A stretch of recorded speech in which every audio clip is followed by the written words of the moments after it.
chào mọi người, chào mừng các bạn đã quay trở lại với livestream trò chuyện cùng chuyên gia.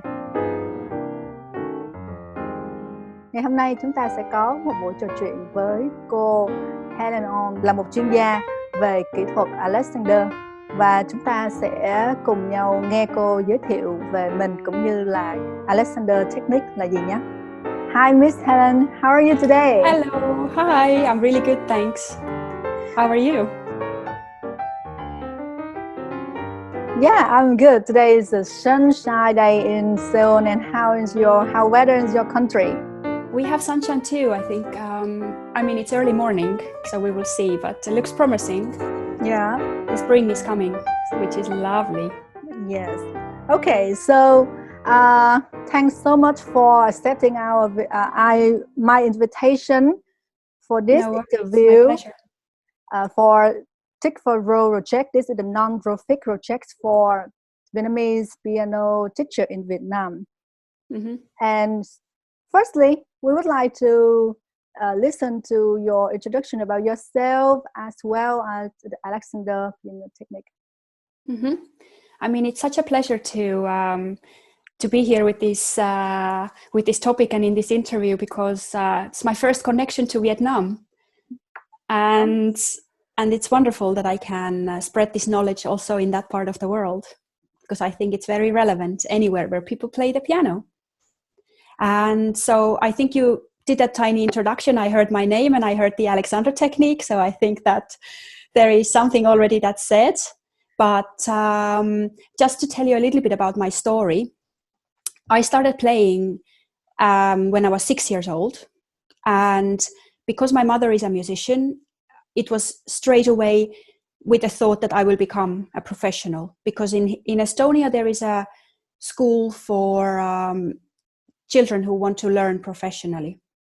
So the training wasn't a hobby. It was straight away a proper piano training. And by the time I was about 12, I started being a little bit uncomfortable when I played the piano. I started noticing that my back hurts a bit and my hands are not so comfortable. And when I went to the music college, I had some injuries from playing the piano. So that's why I started looking for answers. And that's how I finally found the Alexander Technique. Wow, when you were in 12? When I was in music training, that's when I started in my bachelor's degree. That's when I started really looking for how I can do things differently. So it took me about 10 years of struggle and of feeling pain and feeling tension and things not working, until I started thinking, wait a minute, nobody else can help me here. I have to help myself. Oh, wow, that's good. So let us translate a little bit. Sure. Okay? Yeah. Thì mình hỏi cô về như các bạn đã nghe thì cô có giới thiệu về cô cũng như là cái câu chuyện của cô. Thì mẹ của cô là một người chơi nhạc chuyên nghiệp. Vì thế mà năm cô 6 tuổi thì cô đã được bắt đầu là được học để mà chơi nhạc, để trở thành một nghệ sĩ chuyên nghiệp. Nhưng mà bắt đầu khi mà năm cô 12 tuổi, khi mà cô vào học viện, giống như dạng như là học viện âm nhạc về thành phố Hồ Chí Minh của chúng ta đó, thì cô bắt đầu có những cái khoảng thời gian đó cô có những cái sự khó khăn về cái kỹ thuật, và nhận thấy là cơ thể của mình có những cái sự đau đớn khi mà mình chơi kỹ thuật piano. Và mất khoảng 10 năm để mà cô trải qua nguyên cái quá trình đó, và cô cảm thấy giống như là dường như là vô vọng, bởi vì không có ai giúp đỡ mình để mà có thể gọi là cải thiện được cái tình trạng này, bởi vì cô khi cô chơi thì nó rất là bị đau. Và trong khoảng thời gian đó thì cô bắt đầu tìm hiểu và cô gặp được kỹ thuật Alexander. Bây giờ chúng ta sẽ tiếp tục nhé. So Miss Helen, how you think about Vietnamese?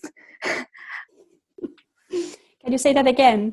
How do you think about Vietnamese when you hear I speak Vietnamese? You mean the translation? Yeah, I mean that translation. I think it sounds fantastic. And it sounds like a beautiful language, actually. I have no idea what you said, but it sounds like a wonderful language. Yeah. Okay, so let's go back to the interview. So after 10 years, you experience the pain. Yeah. And then you found out the Alexander technique, and then how long you take to in order to get improve your piano posture playing with the Alexander technique? So, I mean, before I found the Alexander technique, I tried so many things. Wow. You know, I think people go through that road: massage, chiropractors, osteopaths, different doctors. I worked with many teachers, and it just seemed like nothing was getting better until I took a break from piano. Then I felt fine, and when I went back to the piano, the problem started again. So that's the shift I made one day. I have to change how I play the piano, instead of I have to find help from outside. And also I was struggling with teaching the piano, because I wasn't sure what I should say to my pupils. If I'm not well, how can I teach the students to sit like that, or to have this kind of a technique? I just felt like that's not okay for me to do. Yeah. So yes, I found the Alexander technique kind of by accident. And I felt straight away that this is something I want to learn properly.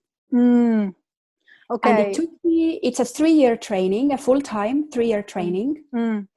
So I found the technique in, I think it was February. And by April, I had already found schools in England. I went to visit them. And by September, I started the training. So it was very quick after I found it. Yes. And by that Christmas, because I had trained from September to Christmas, I had my first concerts. So 3 months after, it was completely different. The performing felt completely different. The playing already felt completely different. So actually, the change for me was quite quick. Yes, very quick. I can say that. Quite quick, yes. Yeah. But then obviously the more profound change is still happening.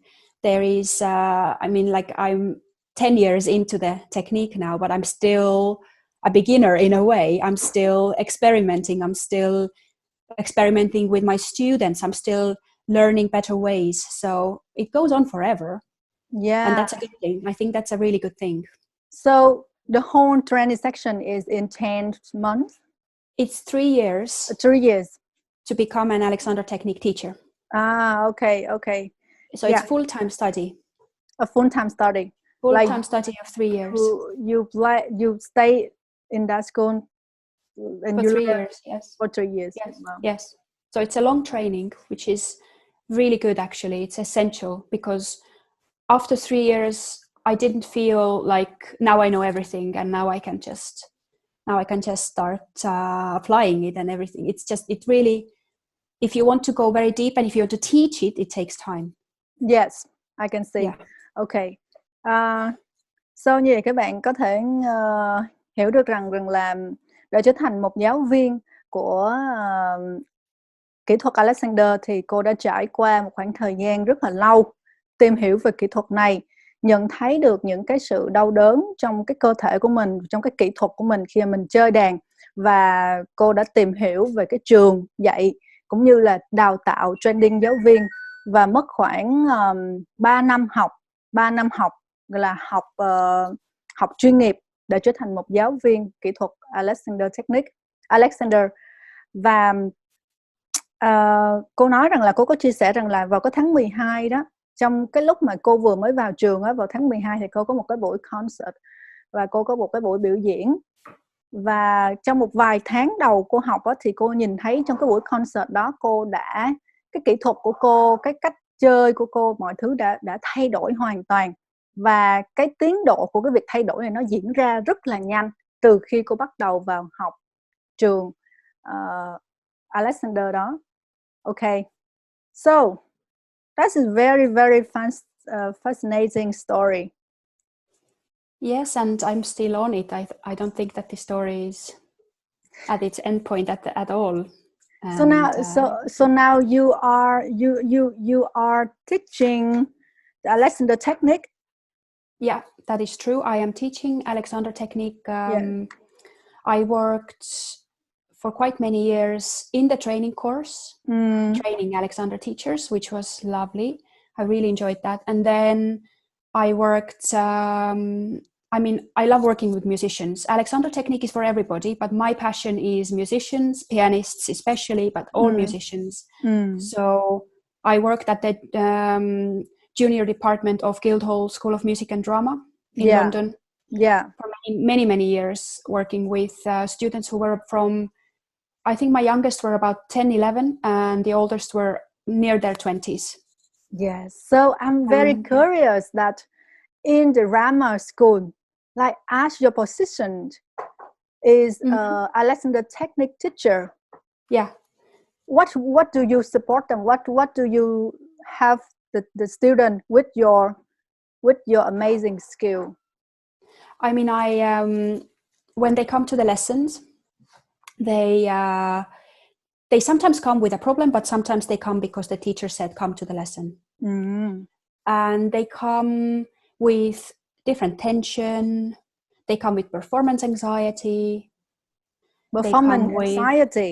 Absolutely. They come with all kinds of posture issues and just kind of poor quality movement. So that's what we do in the lessons. We look at what they do, how they play, and then we start finding better and easier ways of moving in the at the instrument.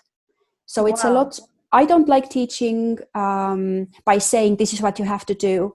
I teach quite a bit about, my teaching is all about talking to the student and experimenting with them, obviously bringing my knowledge to the lesson. But so we often work together with the student without the instrument, but sometimes also with the instrument. And I think that's a nice balance. Yes. Okay. Như các bạn có thể nghe thì mình đã hỏi cô rằng là mình rất là tò mò về công việc của cô tại trường Juilliard Drama. Thì bởi vì đó là một cái trường dạy về kịch, thì cô lại là một giáo viên về kỹ thuật Alexander, thì mình hỏi rằng là cô làm gì, công việc chính của cô là gì, thì cô nói rằng là một số những các bạn học sinh khi mà tham gia vào buổi học á, thì đôi khi các bạn ấy sẽ gặp những cái vấn đề, ví dụ như là performing anxiety, có nghĩa là sợ hãi trong cái việc, có nghĩa là cảm thấy khó khăn trong việc biểu diễn, hoặc là tension trong những cái mà chuyển động, thì các bạn ấy sẽ đến gặp cô và cô sẽ tư vấn, cô sẽ giúp cho các bạn ấy trong những cái cách làm sao đó, đưa ra những cái giải pháp làm sao để cho các bạn ấy có thể gọi là thoải mái hơn và cảm thấy comfortable hơn trong cái việc học drama của mình. Wow. You know what? That's what we miss in Vietnam. That's what we don't have it in Vietnam. We like your job. I can imagine like the consultant. In a way. Yeah. In a way, yes. Absolutely. Yeah.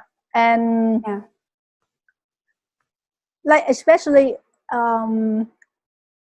in playing piano, we would really need some consultant like that for us, about the body, about the moving, about, I think that's a lot of things we need to listen to or have a lesson with some expert like you. That's why we have you here.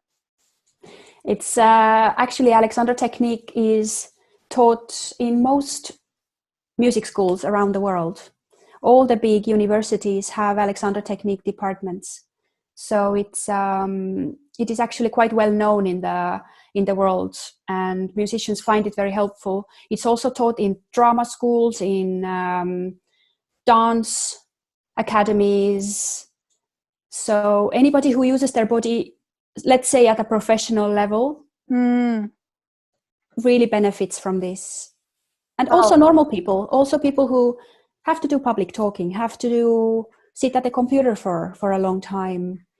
So it's not inclusive of performing artists at all. It's a great technique. If you have a body, I think you can benefit from the Alexander work. But I guess I don't see it in Vietnam. I think that's what Hopefully we should. it's gonna come there. Yeah, because many teachers are training, let's say in England, and then going back to their countries to teach. So hopefully you will have it one day. I hope so. Yes. Or something similar at least. Yes, I hope so.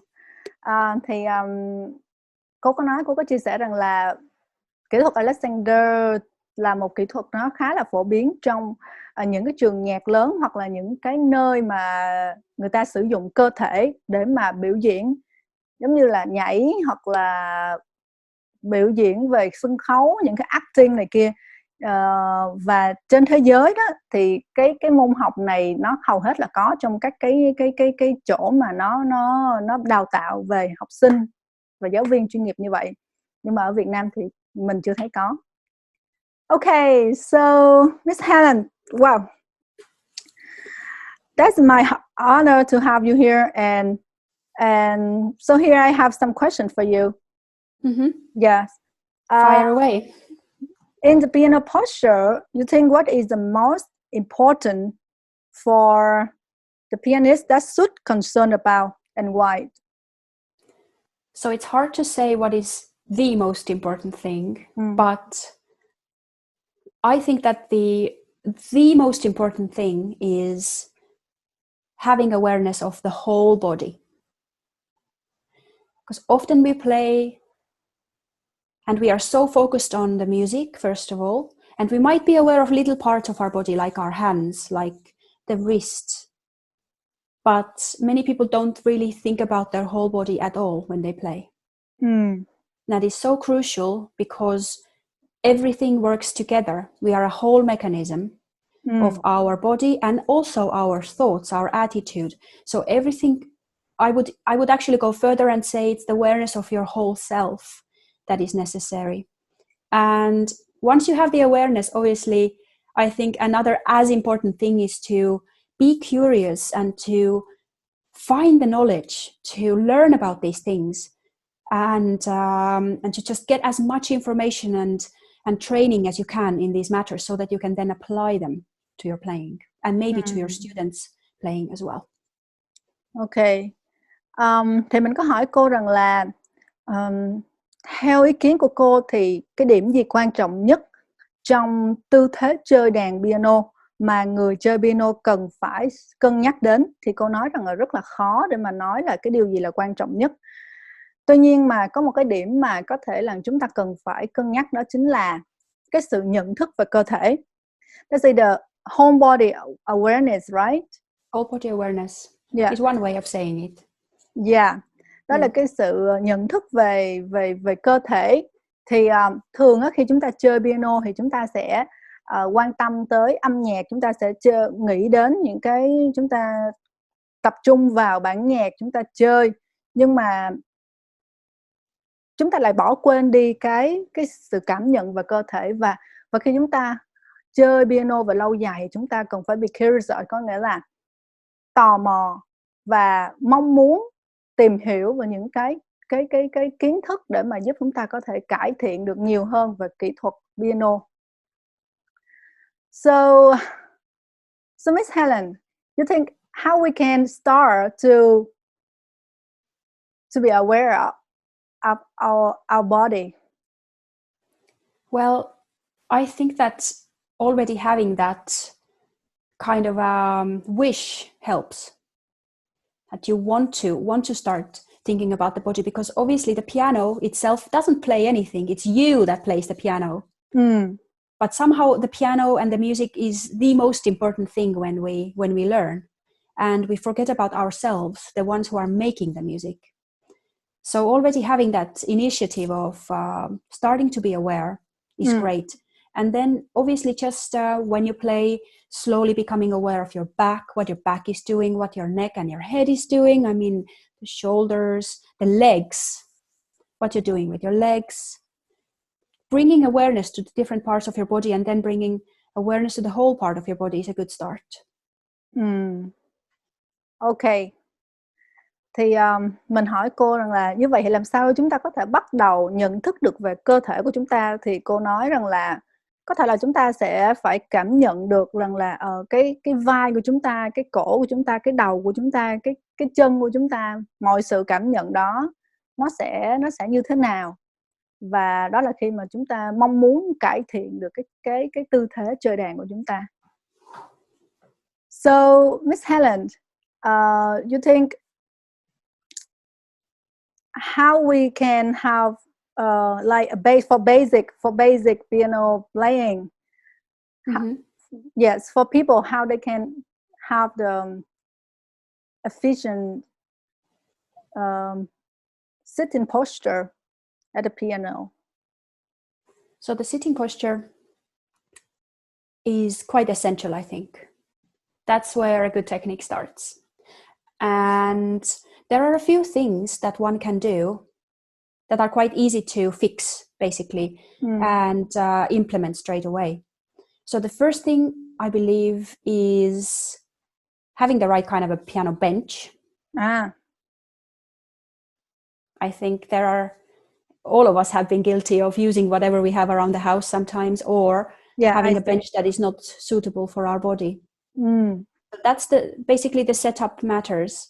And what I mean by a good piano bench is a bench that is height adjustable. So you can make sure that it goes high enough for your proportions. Yeah, I see that everybody has the different height. Yeah, with a different body.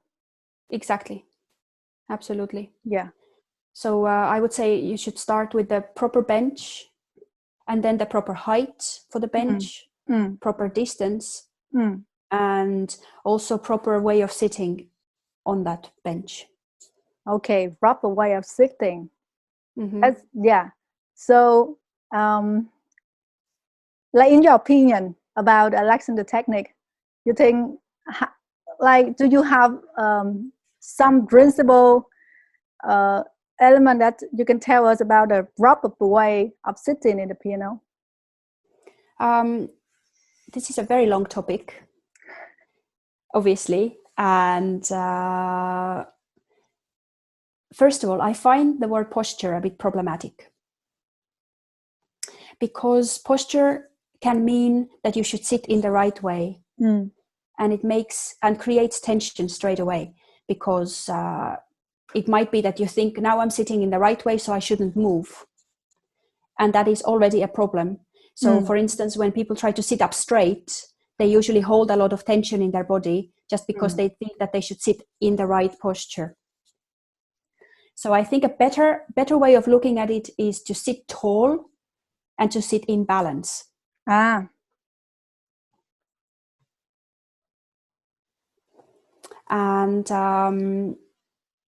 so when it comes to sitting, there is one thing I would like to say, which is easy to do, is that when people sit at the piano, they should not sit far back in the stool.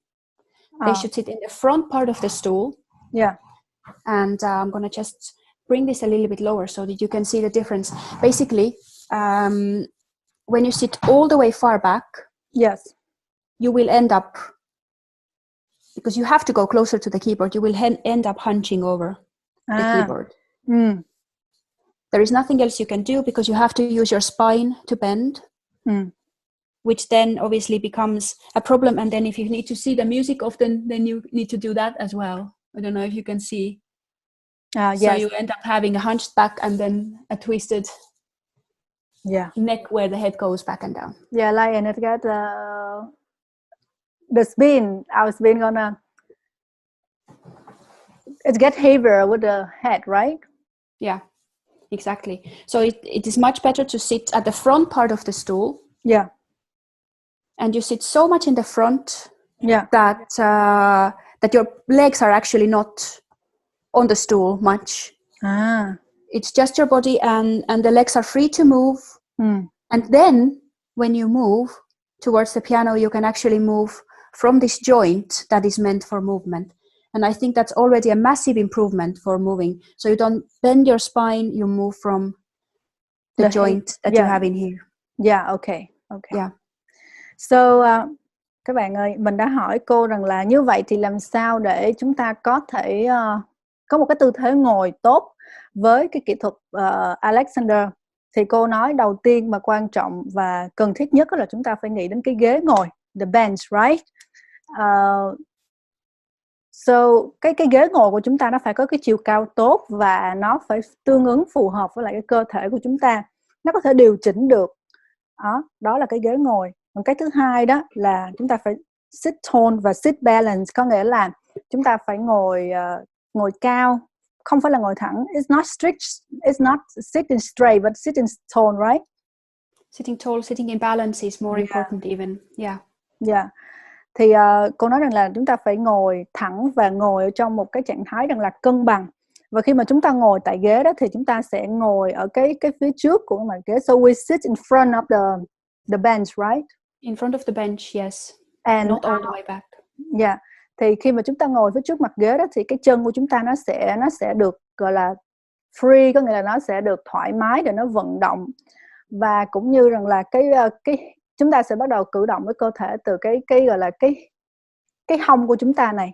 Và nếu mà chúng ta ngồi ở đằng sau đó thì chúng ta sẽ phải vướng người ở đằng trước, và cái giống như hồi nãy cô có cho các bạn nhìn thấy rằng là cái phần cổ của chúng ta nó phải chịu nhiều cái tension ở phần cổ hơn nếu mà chúng ta ngồi ở đằng sau.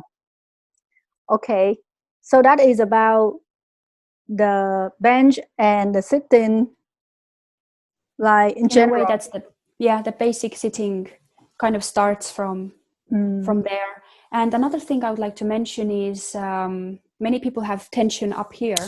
Yeah. In these parts of the body. I know. And I think that is very much to do with, first of all, we need to look at the music. So this happens often that we try to see the music. Yeah. And also we might look down when we play the keys with the whole head. Yeah, to look at the fingers. Yes. So it's much easier to actually use your eyes to look at the music and to look at the keyboard rather than to use your head to look at these things. So we have to adjust our eyes, like just why not move the eyes instead of the head when you need to see something? I think people sometimes forget about that. Yes, very simple. Yes, but like I never heard anybody say about that before I talk with you about this. Like if like to me, either I didn't really think about like use my eyes to look at the music, not my head. Yeah. So như vậy cô cũng có nói rằng là thay vì chúng ta nhìn vào cái sheet nhạc, chúng ta sử dụng cái cổ của chúng ta, thì chúng ta phải điều chỉnh cái hướng mắt để mà chúng ta có thể vừa nhìn được sheet nhạc và vừa có thể nhìn được cái phím đàn. Bởi vì là đôi khi có những người họ sẽ có những cái phần tension, có nghĩa là những cái phần đau vai, gáy và phần cổ như thế này khi mà họ học chơi piano. Nếu mà họ sử dụng cái cổ của họ quá nhiều để mà nhìn khi mà họ chơi tập luyện. Yes. So I can see that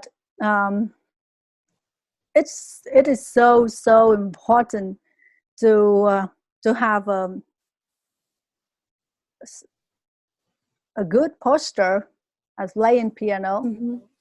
Yes, and like in teaching, in traditional teaching, we used to, like when I was a kid, I used to heard my teacher say that, okay, like cover your fingers and something like that with my fingers. And yes, and they always expect me to play with the palm fingers.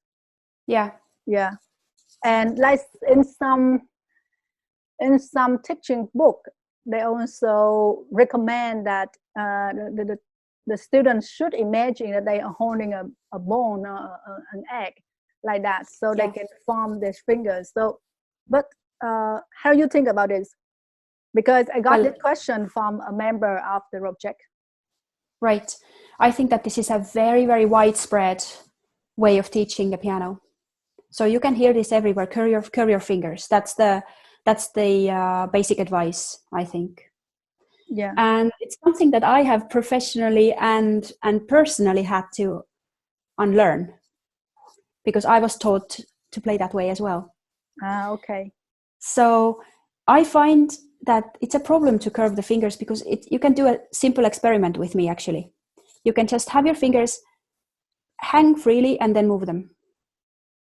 And they move pretty fast, I think, like that. Yeah. So now curve them and do the same. Do you feel the difference? Yeah, it cannot. Like so it's much slower. Yeah, and it's less. It's much more stiff. Yeah. And it creates pain. I mean, many pianists, I think, have pain in this area as well, and in the wrist. So it blocks the whole arm and obviously the whole body as well. So this is not the best way to approach this matter, I believe. Yes. So because we are already naturally curved. Our hand is in a natural piano position when we are born, in a way. If you look at the hand in a rest position, you have it. Yes. There is no need to curve the fingers because they are already curved. So when I teach my young piano students, I never ever ask them to curve the fingers. Because there is no need to do that. I just watch them not to play with straight fingers. And we sometimes talk about, this is actually when they play with straight fingers, sometimes it's a habit, but it can also be a matter of hypermobility in the joints. So sometimes the child just can't help it at the beginning. And when they get a bit older, the joints get firmer and this issue is often fixed by then. But yeah, the curving of the fingers is a problem. So I have started myself. I think I played quite a lot like this when I was younger. And it leads to a lot of finger isolation, which means that the fingers have to move upwards and downwards in order to play. And everything else is quite stiff. So nowadays, I actually play more with this part of the finger rather than the actual tip of the finger. Like you mean this? Like a little bit more towards the soft part of the finger. Yeah. And I always think about the knuckles and the wrist having mobility and freedom in there. Yeah. And the finger having length instead of contraction. Okay. Mình có hỏi cô rằng là trong những cái quan điểm về giảng dạy piano truyền thống đó, thì các giáo viên họ yêu cầu rằng là học sinh sẽ để cái phần tay của mình và cái phần ngón của mình nó sẽ cong lại và chơi với cái phần đầu ngón tay, giống như là like classical trained pianist with the curved fingers. Thì đó là cái quan điểm của thường là mình thấy là ở trong những cái đối với những giáo viên họ dạy về classical, về cổ điển đó, thì họ sẽ rất là yêu cầu cái chuyện này. Nhưng mà như mà hồi nãy mình có hỏi cô, bởi vì mình nhận được cái câu hỏi này từ một thành viên ở trong dự án Teach for Draw, và mình hỏi cô rằng là ý kiến của cô như thế nào về việc này, thì cô nói rằng nếu mà cô có cho mình thấy một cái trải nghiệm đó là nếu mà chúng ta để cái bàn tay chúng ta tự nhiên như thế này và chúng ta cử động ngón tay, thì ngón tay của chúng ta sẽ cử động rất là nhanh. Like we set our fingers like our hand. Normally we can move very quick with the fingers. Yeah. Nhưng mà khi mà chúng ta có nghĩa là chúng ta cong ngón tay lên thì chúng ta sẽ bắt đầu cử động nó gọi là nó bị yếu đi, và cái độ linh hoạt của ngón tay nó cũng ít đi, và nó tạo ra những cái sự căng cơ ở chỗ này, cũng như là nó lock down hết của toàn bộ cơ thể của chúng ta. Như vậy thì về sau này thì cô khuyên rằng là có thể là cái việc mà chúng ta chơi ở phần cái đầu ngón này, nó có thể là nó cần mở rộng hơn một chút xíu về cái phần ở dưới đây một chút, để mà chúng ta chơi cái phần mềm của cái thịt ngón ở dưới đây. Như vậy thì nó sẽ tạo ra được những cái sự chuyển động thoải mái hơn về cái xương này, về cái cổ tay này, cho những cái kỹ thuật piano về căn bản cũng như là về nâng cao. Wow, that's a lot. Well, it's a big topic. Like I said, like I warned, but even little things that you can start doing, such as not holding so much tension in the knuckles. Yeah. Such as not curving the fingers so much that you're actually blocking them from moving. Even those little things will start the mechanism to work in a better way. And then because the quality of movement gets better, slowly and surely your playing gets better. Say again. Say again, please. So when the quality of movement gets better slowly, by you starting to notice these things, the quality of your playing will get better slowly as well. Yeah. Thì cô cũng nói rằng là cái việc của chúng ta chơi mà nếu mà cái gọi là cái quality of movement, có nghĩa là nếu mà cái chất lượng của cái sự chuyển động của chúng ta nó tốt hơn á, thì cái kỹ thuật của chúng ta chơi nó sẽ tốt hơn. You know, like I have a parent. They ask me about this, so they film me like their kids play the piano and the kids like this. So for example, like do re mi fa son, like at school, I think the boy, that's just such a boy, like he's like kindergarten something. So when he's like at school, the teacher forced him to like with the, you know, like the stable, the steady arms and with a curved finger, but he couldn't do that. He have to move his arm a little bit, like with this. So I don't know which way you think is the proper way, like keep the arm steadily or freely. I think that everything needs to move in accordance to what you're trying to do. Meaning it depends on where you are at the keyboard. That's where your arm has to be. So basically, I think a lot of people also hold the elbow out like this a bit when they play. Yeah. And that's not necessary. It's better that it's freely here and everything works together. Yeah. So the whole package works together. There is no one thing that I can say, do this and that. When my hand goes, my elbow goes, my shoulder goes, my wrist, everything works in a partnership. So when a little child starts, what I often do actually is I use touch, and I know in these days the touch can be a bit of a problem with students. So I always ask if it's okay if I help their hand. I sometimes might say to parents as well that because this is the best way to teach, I use touch. But I actually help at the beginning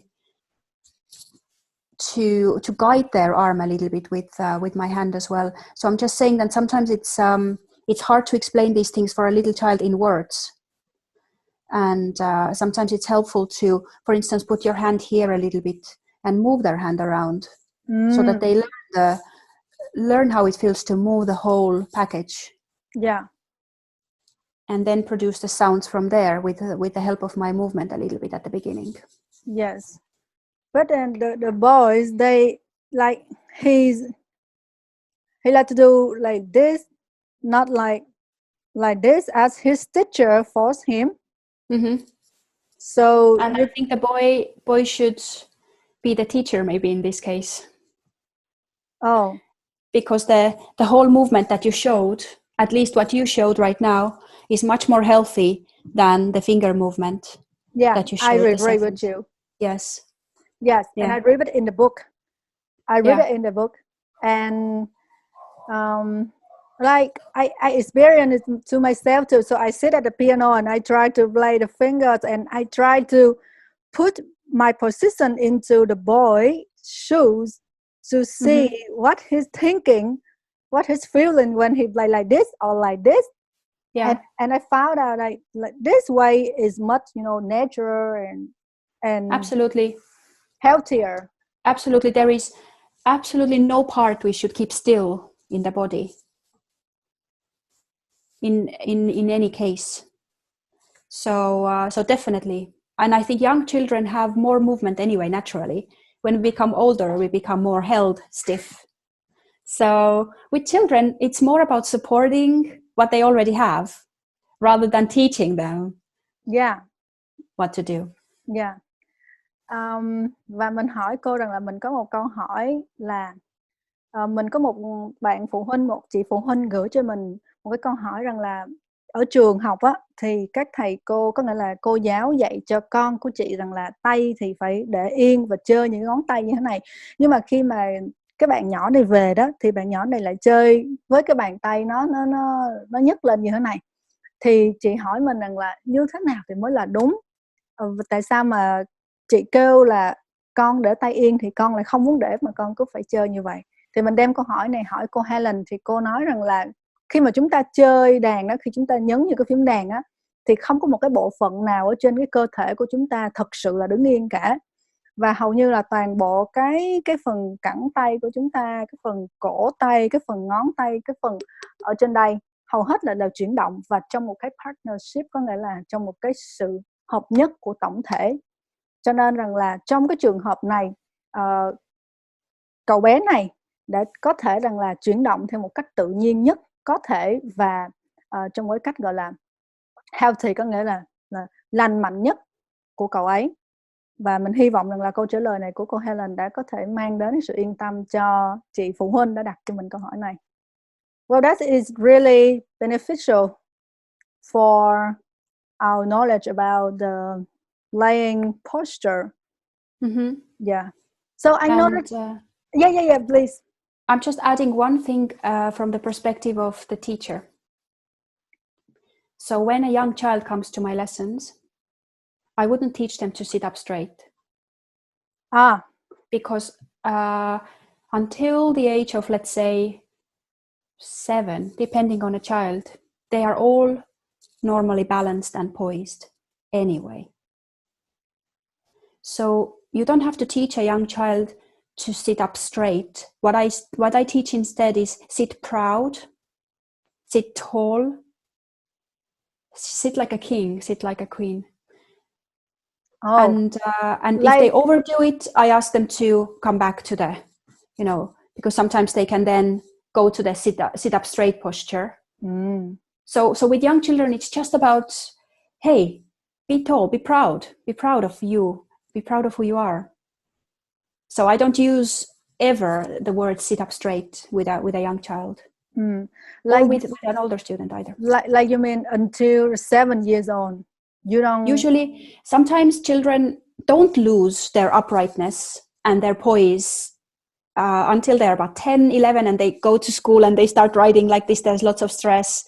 But at least the beginner students, 5, 6, 7 years old, they come with a good body. They come with a good posture usually. Yeah. If you look at little children, they are upright, they are open, they are playful, they are moving well, and we just want to harness that and preserve that. Yeah. Instead of blocking it by, now you should hold your hand like this, now you should sit up straight, now you should not make mistakes. That's, by the way, one of the worst things that kills the posture, the fear of making mistakes. Yeah, I read that too. So as teachers, we have to think, how am I with that student? What am I conveying? Is that student feeling free, experimental? Do they have freedom in the lesson, or are they feeling stiff, tense? These things matter too. Yes. Thì cô có nói rằng là có thêm một cái ý nữa trong cái việc mà chúng ta hướng dẫn cho trẻ em ở cái lứa tuổi là bắt đầu học piano vào 5, 6, 7 tuổi. Đó là cái việc mà chúng ta sử dụng cái từ ngữ đó là ngồi thẳng lên đó, sitting up straight đó, thì nó rất là cần phải cân nhắc. Bởi vì khi mà chúng ta nói đứa trẻ ngồi thẳng lên đó, thì nó sẽ bắt đầu nó ngồi và nó tạo ra những cái tension của nó. Nhưng mà căn bản đó, cơ thể của đứa trẻ nó đã thực sự là một cái gọi là một cái hình thể tốt để mà nó có thể chơi. Thì ngoại trừ cái việc là khi mà nó đã lên tới cái cấp mà lớp 3, lớp 4 đó, thì khi mà nó ngồi nó tập viết đó, thì bắt đầu là nó sẽ tạo ra những cái gọi là nó gọi là được shape vô những cái có nghĩa là những cái hình thức mà ngồi viết này kia đó, thì lúc đó là cơ thể của nó sẽ thay đổi. Nhưng mà lúc mà nó đến học á, và lúc mà nó ở cái độ tuổi mà 5, 6, 7 tuổi đó, thì cơ thể của nó rất là dễ chịu và rất là gọi là tự nhiên nhất để mà có thể chơi piano. Như vậy thì ở một cái cương vị là người giáo viên thì chúng ta phải suy nghĩ xem coi là chúng ta có thể làm sao để mà khơi gợi cho đứa trẻ được cái sự thoải mái trong cái việc chơi đàn, Hoặc là khi mà chúng ta nói, chúng ta cũng nên cân nhắc những cái từ ngữ như là không cong ngón tay, hoặc là ngồi thẳng lưng, hoặc là không có nên chơi ra, tạo ra những cái sai lầm là not making mistake, thì nó sẽ tạo ra những cái tension, và cái đứa trẻ nó sẽ có những cái sự căng thẳng khi mà trong cái cơ thể của nó, nghĩa là cái việc mà nó nghĩ đến cái việc là không có được chơi sai nốt sẽ làm cho nó tension, có nghĩa sẽ làm cho nó bị gọi là cứng người too. So how you think about Vietnamese? I agree with what you said. I would have said the exact same thing. Oh, yes. You know that I heard you are doing something amazing for spreading your ideas, your opinion about it. Alexander Technique. Would you mind to say more about that? So yes, I've started to create a video series about all these things, and it will be posted on my YouTube channel quite soon. Yeah. So at the moment, do you have I've just started the channel. So the channel will be under my name. And I'm planning to post other videos as well about all these things: piano, wellness, and musicians' wellness in general, and how to teach, how to play. Also, I'm creating a little worksheet about all these matters of piano posture that you can download on my website. Well, thank you so much for today, what you share with us, for spending your precious time with us, talk about this Alexander technique, and also the proper sitting posture in piano playing. So, like in conclusion, if you can say 3 things or a few things about this topic, what would you say? You mean the piano posture? Yeah. It's important to have a good posture. It's important to have a healthy technique that is based on how our body was designed to move. And it's important to have fun at the piano. Fun? Fun. To have fun, to enjoy. Yeah. And these are, I think, the 3 important things that I would say to anyone who plays the piano. Yeah. Okay, so I guess we've been talking for like an hour. Yeah, almost an hour. That's true.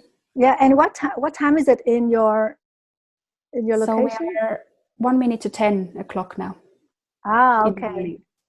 Yes, and so thank you so much for being here with me today. I wish you all the best, and thank you. I hope that I can listen more from you in the future. Yes, it's been such an honor and such a pleasure to be part of this project that you're arranging, and I hope this information has been useful to the listeners. Yes, and I will be your follower on YouTube. Fantastic. Okay, so keep in touch, Miss Helen. Bye. Bye. Yes, thank you.